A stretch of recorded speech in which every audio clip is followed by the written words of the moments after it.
Flanagan had few answers as they entered the second half of the fight, meaning a long, boring fight.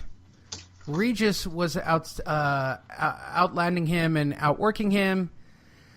Thanks to, what are we using this week? BoxingScene.com for this thrilling report of this boring fight. You want to know why I read the whole article and I actually pretended to be a regular guy right there, Andrew? So I was listening to other podcasts this week because I basically burned through my entire playlist. And I decided that I would listen to the top 3 shows in boxing. Or at least when you type in the word boxing, the top 3 shows that show up. First of all of you fucks, how come you don't rate and... all you got to do is rate us on iTunes. There's enough of you that we'd be the number 1 show. So fuck y'all. Jeez. No, I know how many people listen to our show. It's not like a number I'm not aware of. And I should be grateful that anybody's listening to this. But I'm a little fucking bitter today. Yeah. You asked for a favor, then you're all, fuck y'all. Fuck y'all. Well, I asked for a favor last week to click and like because I got out of jiu-jitsu. The fucking people didn't do that. All right? You guys didn't bail my ass out of that trouble. So, I give you guys bonus content last week. I get you Andrew on Monday. All I ask you to do is click a like button on Facebook. Or at least the 8 of you who, are regulars on the show, on the Facebook page. Now, there's more of you, but I'll round you to 8. Now, the other 50 of you who listen to the show, I think we're up to 58 listeners, Andrew. That's the solid number. Very good. All right, I'm done being angry. Did you watch this on DAZN at all? Yes, I did. And let me tell you, DAZN kind of blew away ESPN on their streaming app. You watched this boring-ass shit? Yeah, it wasn't really boring, and I'm actually pretty impressed with this Pregas kid. Been a junior welterweight, a prospect for a while. Didn't really get his break until Mikey Garcia, Terrence Crawford, Would you all these agree guys. that his baby mama is ugly? Once again, I don't know how you've seen. I didn't see it, so I don't know what you're talking about. Open the story, dude. There's a big-ass picture of her in the background.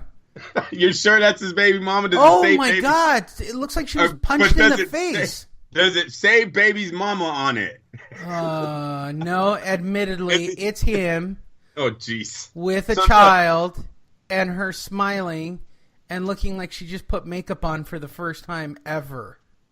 Very nice. Well, anyways, this kid Pregas, not only is he undefeated, he's only 29 years of age.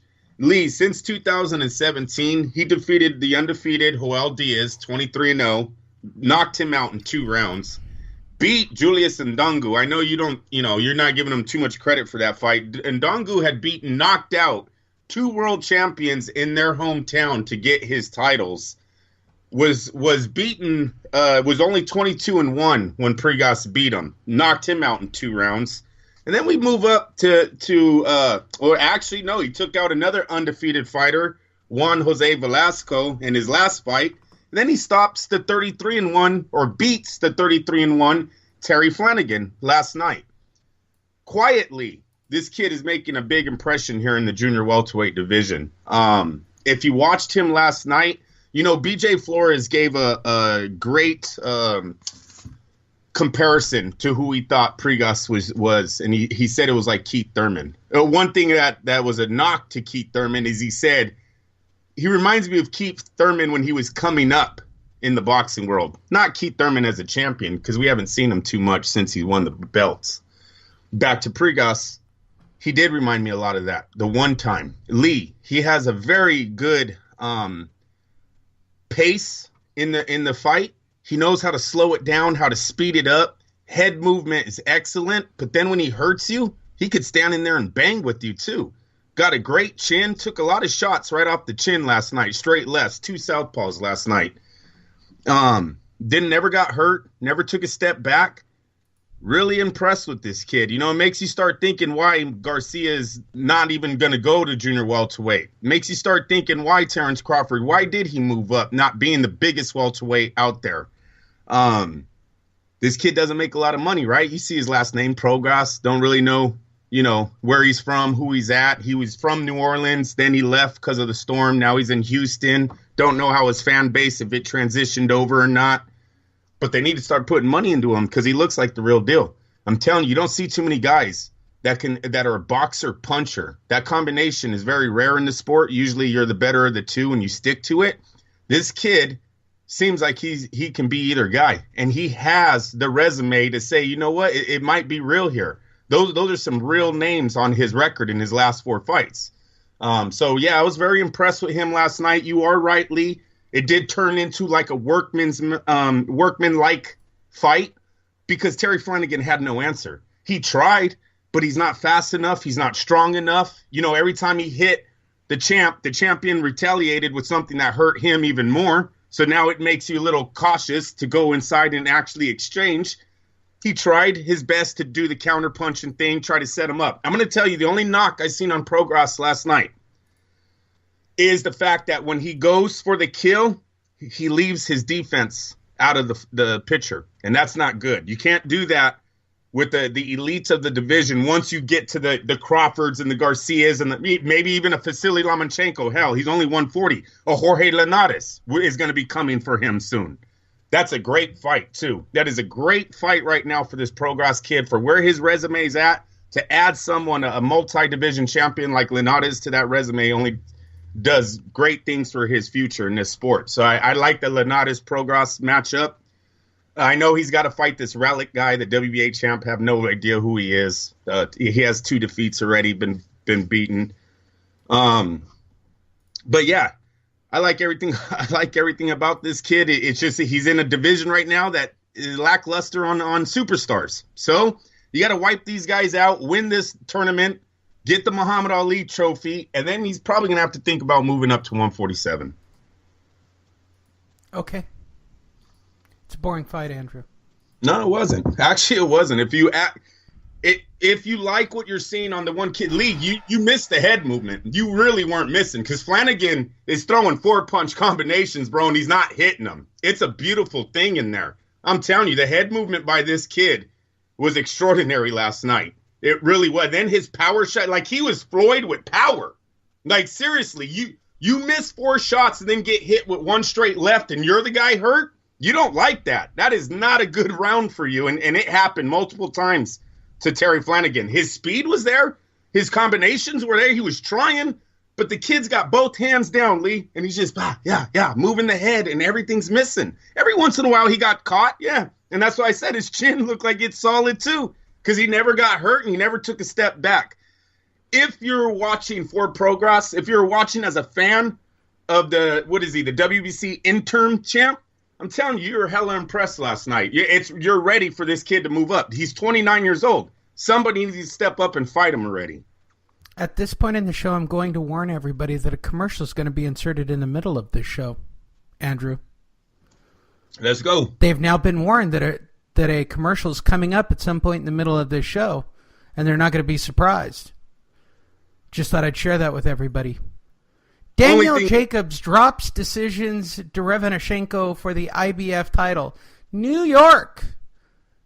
This time, Daniel Jacobs got the nod against an unbeaten opponent in an extremely competitive middleweight title fight at Madison Square Garden Theater. Why do they say MSG when it's not really MSG, Andrew? Like, they write this like, oh, you got the big room. You fought in Madison Square Garden. I know. Yeah, Bob does that. Theater. Yeah, Keith Idec, step away from the typewriter, asshole. This is by Keith Idec of Boxing Scene. I know I give Keith a lot of shit. If he ever... I know he doesn't listen to the show, but I'm sure it'll filter down to him some ridiculous way. I'm actually a fan of Keith. He writes the best over at Boxing Scene. There's some people at Boxing Scene who write like they just literally don't give a shit. Jacobs beat rugged, skillful former sparring partner Sergey Derevyanchenko by split decision in their 12-round, 160-pound championship match Saturday night before a crowd of 4,691. Couldn't even get all the way to 5,000. In the theater at Madison Square Garden. The judges were Tom Schreck, Steve Weisfield, and, of course, Julie Letterman. By the way, I think I had sex with Julie Letterman. Is that important to the story, Andrew? Judges Tom Schreck and Steve Weisfeld scored. You guys have something in common. You like boxing. It might have happened. Meet at a bar, talk about a fight. Boom, you're in her room. I was looking for pictures of her, and I went, wow, she's really familiar. Tom Schreck and Steve Weisfeld scored the fight 115-112, and Julie Letterman scored it 114-113. Brooklyn's Jacobs now goes to 35-2-29, won the vacant IBF middleweight title that previously belonged to Gennady Golovkin, and because Canelo Alvarez is a bitch, wouldn't defend, who beat Jacobs in a very close fight at Madison Square Garden in 2017.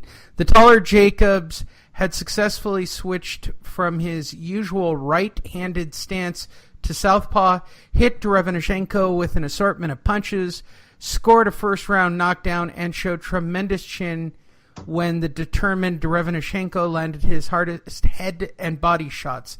The previously untested Derevyanchenko also performed very well against, by far, the best, most accomplished opponent of his 4-year pro career. When the fight was over, they embraced and acknowledged how difficult it was for each of them. Hats off to Sergey, Jacobs said. A true competitor. I knew he'd be hard, and I had to dig deep. I used my ranged, boxed on the back foot. Those are my best attributes. Wait, dude, you tricked him. You switched to southpaw. You tricked him.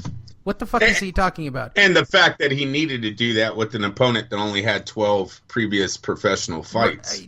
He pulled a Rocky Balboa, I'm switching my stance move. Yeah, I also heard the word untested. Untested, that's a good word. I don't like that when you're supposed to be the elite of the middleweight division. I'll tell you what I heard on the HBO telecast. A lot of sobbing and sadness because they're out of a job.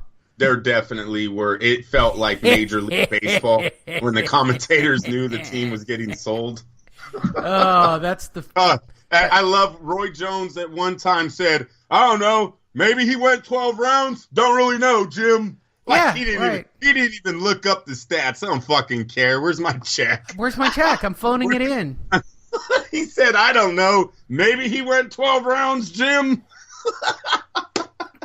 If you're Roy, all you're thinking is, I picked the wrong fucking network. I picked the wrong fucking network. Hey, you see Andre Ward already jumped over. He's doing ESPN now. As he should be. Oh, that's so great. What's going to happen, though, is these guys at HBO, like I heard Max Kellerman is going to find his way to ESPN here soon. They better hurry up, because I don't think ESPN is looking to hire the whole HBO crew. So you already have Andre Ward there. Most likely, Roy Jones is going to make some appearance. One of the greatest fighters of our era. I don't see ESPN declining his application. Max Kellerman better hurry up. Your spots are getting taken, and ESPN already has a crew. I don't want Max to get the job, but I'm just saying, for all of you that keep saying Kellerman's going to end up on ESPN, he better get that application in there fast, because it looks like HBO fighters or HBO commentators are already making their way. I'm with you. And I don't think Kellerman brings that much to the table where ESPN would be like, okay, we got to drop one of our guys because Max just entered the building. No, he's not that guy. I think he's already on ESPN during the day, so he's got a clear path. Yes, he's got an actual radio show on ESPN. So the fact that they're just going to switch him over after the contract, it wouldn't be that shocking. And to be perfectly honest, outside of Timothy Bradley, they're all tools. The rest of that ESPN crew.